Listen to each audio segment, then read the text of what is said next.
السلام علیکم ورحمۃ اللہ وبرکاتہ۔ معزز ناظرین، قرض سے پناہ مانگنے کی دعا۔ سیدہ عائشہ رضی اللہ تعالیٰ عنہا بیان کرتی ہیں کہ رسول اللہ صلی اللہ علیہ وآلہ وسلم اپنی نماز میں یہ دعا کیا کرتے تھے: بسم اللہ الرحمن الرحیم، اللہم انی اعوذ بک من المأثم والمغرم۔ قرض کے نقصانات۔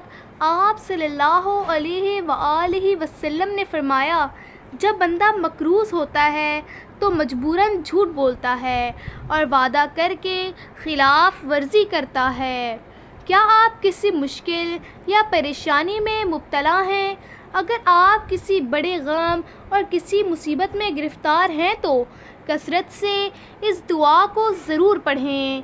انشاءاللہ تعالی اس کا فائدہ بہت ہی جلد دیکھ لیں گے۔